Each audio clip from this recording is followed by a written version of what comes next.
វត្តពោធិរាំងសីហៅវត្តតាណើយ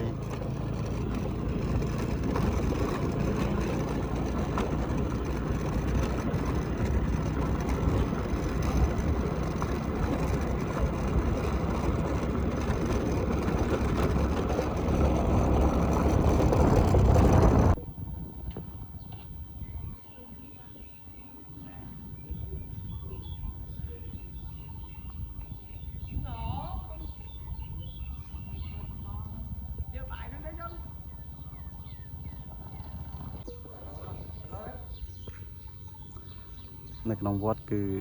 ស្ងប់ស្ងាត់ល្អម៉ែបងប្អូនតែវត្តគឺសម្បូរដើមឈើធំៗ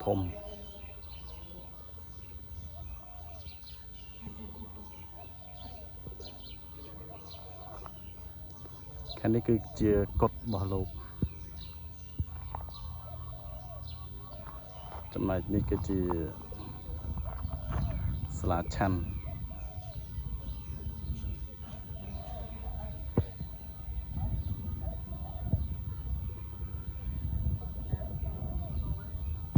ជំរាបសួរម៉ែបងប្អូនលោកតាលោកយាយគណៈពេលនេះផងដែរខ្ញុំមានវត្តមាននៅវត្តមួយមានឈ្មោះថាវត្តពោធិរាំងសីហៅវត្តតាណើយដែលមានទីតាំងនៅស្ថិតនៅក្នុងសង្កាត់ប្រាសាទក្រុងបាវិតខេត្តស្វាយរៀងម៉ែបងប្អូនបន្តិចទៀតខ្ញុំនឹងផ្ដិតយករូបភាពចែកជូនម៉ែបងប្អូនជាទស្សនា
bài vọt ôn bài nha ơi chan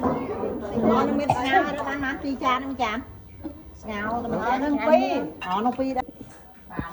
sắp xếp gì rồi ha thầy xua đó tới sao cho đại bài tới cái anh ban lấy bài tới cầm lấy con là cho đại đượcព្រះវិហារស្រស់ស្អាតណាស់បងប្អូនទីទៀតខ្ញុំទៅផ្ដិតយករូបភាពនៅព្រះវិហារចាស់ជូនបងប្អូនយកទស្សនា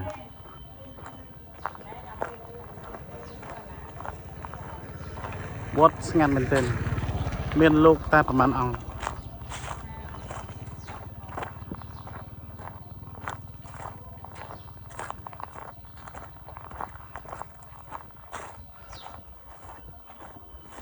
ព្រះវិហារពិតជាស្រស់ស្អាតហើយវត្តនេះមានឈ្មោះថាវត្តពោធិរាំងសីហៅវត្តតនើយនៅមាននៅសង្កាត់ប្រាសាទក្រុងបាវិតខេត្តសោយរៀង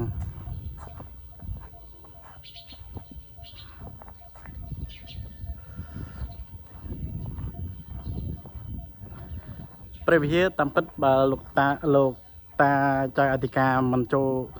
ទីបង្គត់ទេមិនអពាតទេគឺត្រូវចុះសីមានៅខែ3នេះតែដោយសារព្រះចៅអធិការគាត់ចូលអពាតដូច្នេះក៏លើកទៅ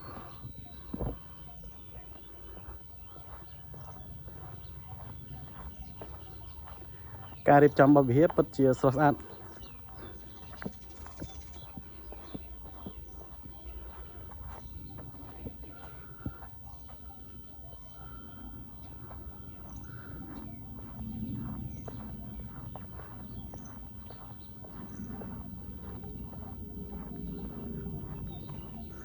មានខែឆ្នាំទាំង12នេះឆ្នាំថោះឆ្នាំជូតឆ្លូវខាលថោះរោង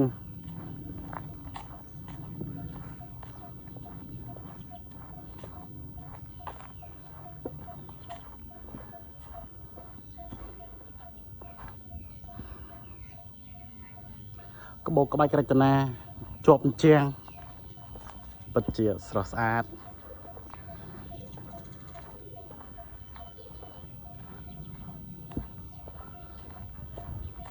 ឆ្នាំរោង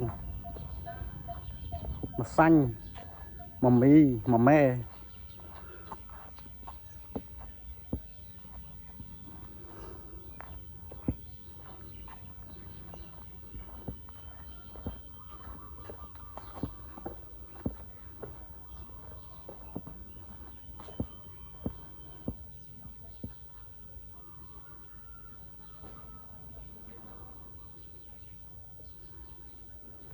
ពិតជាស្រស់ស្អាតមែនបងប្អូន